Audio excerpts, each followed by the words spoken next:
श्रीमद् भागवत महापुराण षष्ठ स्कंद चौथा अध्याय। दक्ष के द्वारा भगवान की स्तुति और भगवान का प्रादुर्भाव।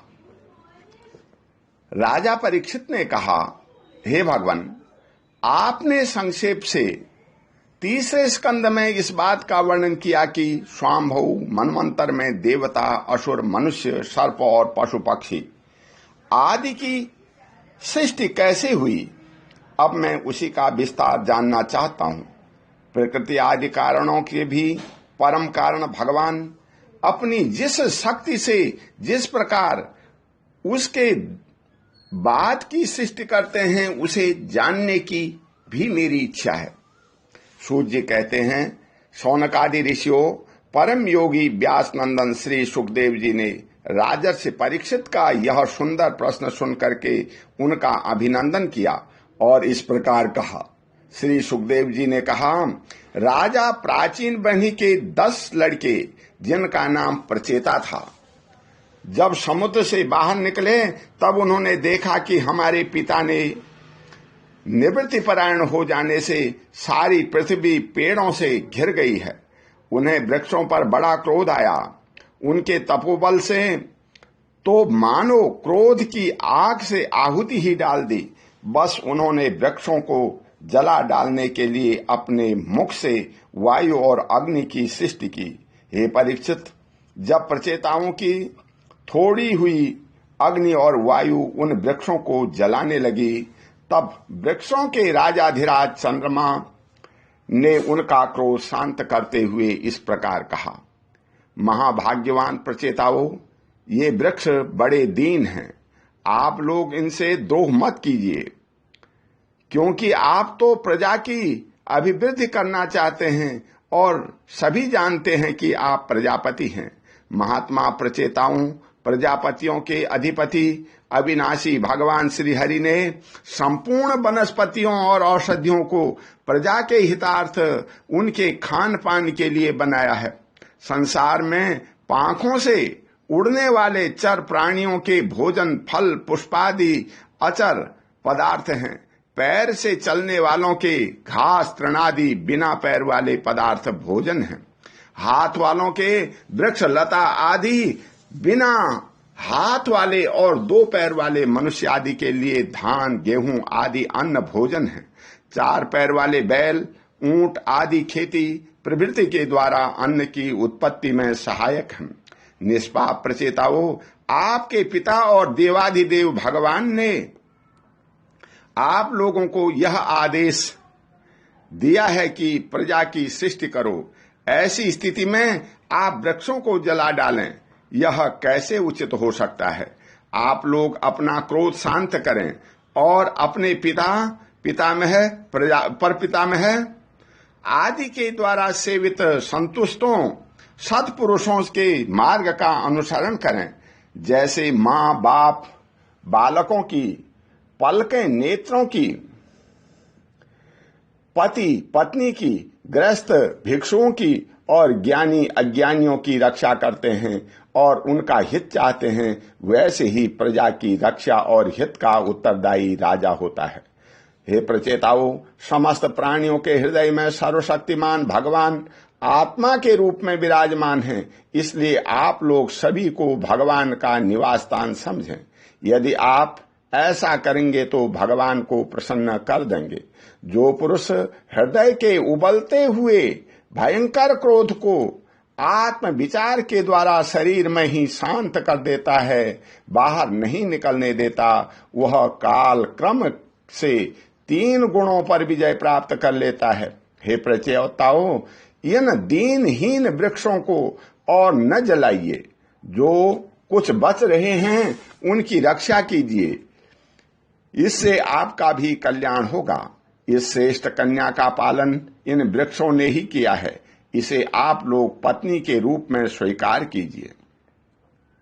हे परीक्षित, वनस्पतियों के राजा चंद्रमा ने प्रचेताओं को इस प्रकार समझा बुझाकर उन्हें प्रमलोचा अप्सरा की सुंदरी कन्या दे दी और वे वहां से चले गए।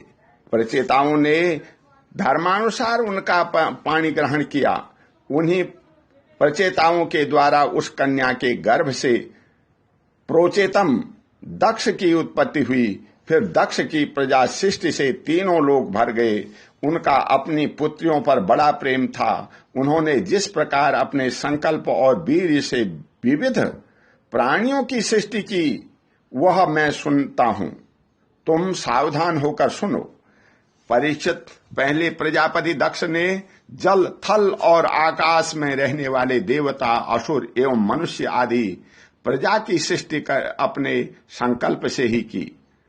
जब उन्होंने देखा कि वह सृष्टि बढ़ नहीं रही है, तब उन्होंने विंध्याचल के निकटवर्ती पर्वतों पर जाकर बड़ी घोर तपस्या की। वहां एक अत्यंत श्रेष्ठ तीर्थ है, उसका नाम है अधमर्षण। वह सारे पापों को धो बहाता है। प्रजापति दक्ष उस तीर्थ में त्रिकाल स्नान करते और तपस्या के द्वारा भगवान की आराधना करते। प्रजापति दक्ष ने इंद्रियातीत भगवान की हंस गुह्य नामक स्त्रोत से स्तुति की थी। उसी से भगवान उन पर प्रसन्न हुए थे। मैं तुम्हें यह स्तुति सुनाता हूं। दक्ष प्रजापति ने इस प्रकार स्तुति की, हे भगवान, आपकी अनुभूति, आपकी चित्त शक्ति अमोघ है। आप जीव और प्रकृति से परे, उनके नियंता और उन्हें सत्ता स्फूर्ति देने वाले हैं। जिन जीवों ने त्रिगुणमयी सृष्टि को ही वास्तविक सत्य समझा रखा है, वे आपके स्वरूप का साक्षात्कार नहीं कर सकते हैं, क्योंकि आप तक किसी भी प्रमाण की पहुंच नहीं है। आपकी कोई अवधि, कोई सीमा नहीं है। आप स्वयं प्रकाश और परात्पर हैं। मैं आपको नमस्कार करता हूं। यूं तो जीव और ईश्वर एक दूसरे के सखा हैं तथा इसी शरीर में इकट्ठे ही निवास करते हैं, परंतु जीव सर्वशक्तिमान आपके सख्य भाव को नहीं जानता। ठीक वैसे ही जैसे रूप, रस, गंध आदि विषय अपने प्रकाशित करने वाली नेत्र, घ्राण आदि इंद्रिय वृत्तियों को नहीं जानते, क्योंकि आप जीव और जगत के दृष्टा हैं, दृश्य नहीं।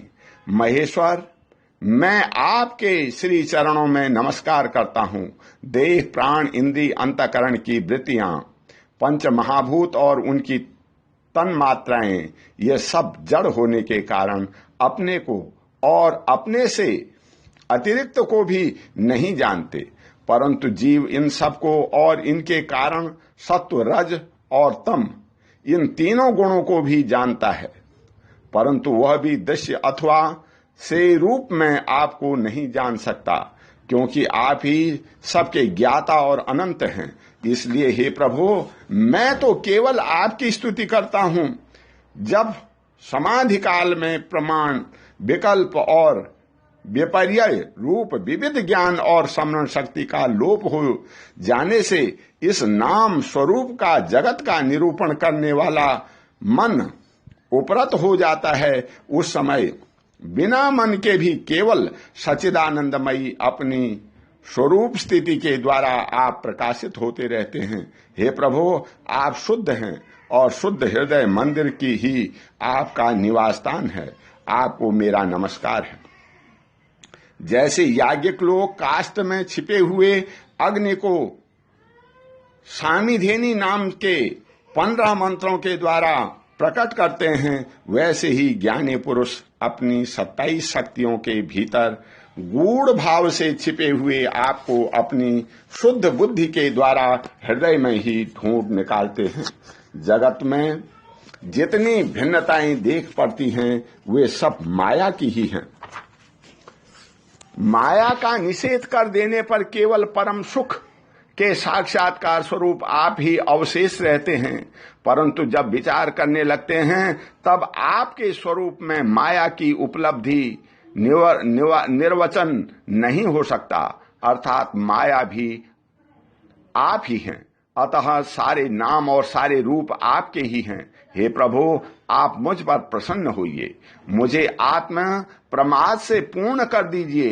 हे प्रभु, जो कुछ वाणी से कहा जाता है अथवा जो कुछ मन, बुद्धि और इंद्रियों से ग्रहण किया जाता है, वह आपका स्वरूप नहीं है, क्योंकि वह तो गुण रूप है और आप गुणों की उत्पत्ति और प्रलय के अधिष्ठान हैं। आप में केवल अपनी प्रतीति मात्र है। हे भगवान, आप में ही यह सारा जगत स्थित है, आपसे ही निकला है और आपने और किसी के सहारे नहीं, अपने आप से ही इसका निर्माण किया है। यह आपका ही है और आपके लिए ही है। इसके रूप में बनने वाले भी आप ही हैं और बनाने वाले भी आप ही हैं। बनने बनाने की विधि भी आप ही हैं। आप ही सबसे काम लेने वाले भी हैं। जब कार्य और कारण का भेद नहीं था, तब भी आप स्वयं सिद्ध स्वरूप से स्थित थे। इसी से आप सबके कारण भी हैं। सच्ची बात तो यह है कि आप जीव जगत के भेद और स्वगत भेद से सर्वथा रहित एक अद्वितीय हैं। आप स्वयं ब्रह्म हैं। आप मुझ पर प्रसन्न हो। हे प्रभु, आपकी ही शक्तियां वादी प्रतिवादियों के विवाद और संवाद का विषय होती हैं और उन्हें बार बार मोह में डाल दिया करती हैं। आप अनंत अपराकृत कल्याण गुण गणों से युक्त एवं स्वयं अनंत हैं। मैं आपको नमस्कार करता हूं। हे भगवान, उपासक लोग कहते हैं कि हमारे प्रभु हस्त पादादि से युक्त साकार विग्रह हैं और सांख्यवादी कहते हैं कि भगवान हस्त पादादि विग्रह से रहित निराकार हैं। यद्यपि इस प्रकार वे एक ही वस्तु के दो परस्पर विरोधी धर्मों का वर्णन करते हैं, परंतु फिर भी उसमें विरोध नहीं है, क्योंकि दोनों एक ही परम वस्तु में स्थित हैं। बिना आधार के हाथ पैर आदि का होना संभव नहीं और निषेध की भी कोई न कोई अवधि होनी चाहिए।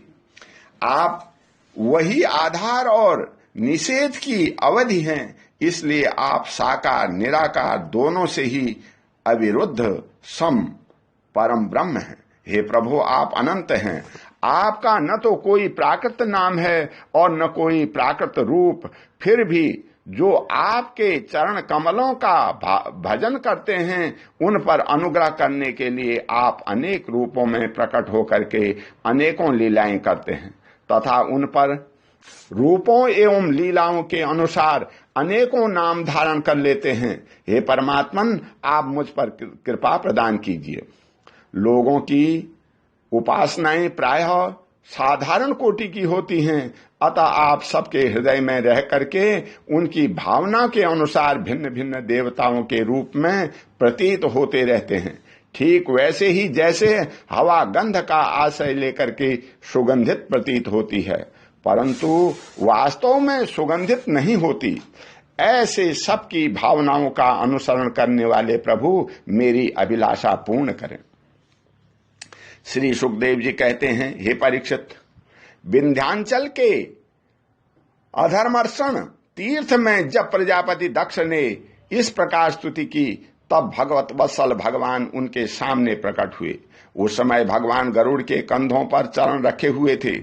विशाल एवं हृष्ट पृष्ठ 8 भुजाएं थी। उनमें चक्र, शंख, तलवार, ढाल, बाण, धनुष, पाश और गदा धारण किए हुए थे। वर्षाकालीन मेघ के समान श्यामल शरीर पर पीतांबर फहरा रहा था। मुखमंडल प्रफुल्लित था। नेत्रों से प्रसाद की वर्षा हो रही थी। घुटनों तक बनमाला लटक रही थी। वक्षस्थल सुनहरी रेखा, श्री वत्स चिन्ह और गले में कौस्तुभमणि जगमगा रही थी। बहुमूल्य किरीट, कंकण, मकराकृत कुंडल, करधनी, अंगूठी, कड़े, नूपुर और बाजूबंद अपने अपने स्थान पर सुशोभित थे। त्रिभुवनपति भगवान ने त्रिलोक की विमोहन रूप धारण कर रखा था। नारद, नंद, सुनंद आदि पार्षद उनके चारों ओर खड़े थे। इंद्र आदि देवेश्वर गण स्तुति कर रहे थे तथा सिद्ध गंधर्व और चारण भगवान के गुणों का गान कर रहे थे। यह अत्यंत आश्चर्यमय और अलौकिक रूप देखकर दक्ष प्रजापति कुछ सहम गए। प्रजापति दक्ष ने आनंद से भर करके भगवान के चरणों में साष्टांग प्रणाम किया। जैसे झरनों के जल से नदियां भर जाती हैं, वैसे ही परमानंद के उद्रेक से उनकी एक एक इंद्री भर गई और आनंद परवश हो जाने के कारण वे कुछ भी बोल न सके। हे परीक्षित, प्रजापति दक्ष अत्यंत नम्रता से झुक करके भगवान के सामने खड़े हो गए। भगवान सबके हृदय की बात जानते ही हैं। उन्होंने दक्ष प्रजापति की भक्ति और प्रजावृत्ति की कामना देख करके उनसे यूं कहा। श्री भगवान ने कहा, परम भाग्यवान दक्ष, अब तुम्हारी तपस्या सिद्ध हो गई, क्योंकि मुझ पर श्रद्धा करने से तुम्हारे हृदय में मेरे प्रति परम प्रेम भाव का उदय हो गया है। हे प्रजापति, तुमने इस विश्व की प्रजा वृद्धि के लिए तपस्या की है, इसलिए मैं तुम पर प्रसन्न हूं, क्योंकि यह मेरी ही इच्छा है कि जगत के समस्त प्राणी अभिवृद्ध और समृद्ध हों। ब्रह्मा, शंकर, तुम्हारे जैसे प्रजापति, स्वाम्भव आदि मनु तथा इंद्र आदि देवेश्वर, ये सब मेरी विभूतियां हैं और सभी प्राणियों की अभिवृद्धि करने वाले हैं। हे ब्रह्मन, तपस्या मेरा हृदय है, विद्या शरीर है, कर्म आकृति है, यज्ञ अंग है, धर्म मन है और देवता प्राण है। जब यह सृष्टि नहीं थी तब केवल मैं ही था, और यह भी निष्क्रिय रूप में। बाहर भीतर कहीं भी और कुछ भी था, न तो कोई दृष्टा था न दृश्य। मैं केवल ज्ञान स्वरूप और अव्यक्त था, ऐसा समझ लो। मानो सब और सुषुप्ति छा गई हो। प्रिय दक्ष, मैं अनंत गुणों का आधार एवं स्वयं अनंत हूं। जब गुणमयी का माया के शोभ से यह ब्रह्मांड शरीर प्रकट हुआ, तब उसमें आयोजित आदि पुरुष ब्रह्मा उत्पन्न हुए। तब मैंने उसमें शक्ति और चेतना का संचार किया। तब देव शिरोमणि ब्रह्मा सृष्टि करने के लिए उद्यत हुए, परंतु उन्होंने अपने को सृष्टि कार्य में असमर्थ सा पाया। अब उस समय मैंने उन्हें आज्ञा दी कि तप करो। तब उन्होंने घोर तपस्या की और उस तपस्या के प्रभाव से पहले तुम 9 प्रजापतियों की सृष्टि की। प्रिय दक्ष, देखो, यह पंचजन प्रजापति की कन्या अशिक्री है। इसे तुम अपनी पत्नी के रूप में ग्रहण करो। अब तुम ग्रस्तोचित स्त्री सहवास रूप धर्म को स्वीकार करो। यह अशिक्री भी उसी धर्म को स्वीकार करेगी। जब तुम उसके द्वारा बहुत सी प्रजा उत्पन्न कर सकोगे। हे प्रजापते, अब तक तो मानसी सृष्टि होती थी, परंतु अब तुम्हारे बाद सारी प्रजा मेरी माया से स्त्री पुरुष के संयोग से ही उत्पन्न होगी तथा मेरी सेवा में तत्पर रहेगी। श्री सुखदेव जी कहते हैं, विश्व के जीवनदाता भगवान श्री हरि यह कहकर के दक्ष के सामने ही उस प्रकार अंतर्ध्यान हो गए, जैसे स्वप्न में देखी हुई वस्तु स्वप्न टूटते ही लुप्त हो जाती है। ओम शांति। बोल श्री कृष्ण भगवान की जय।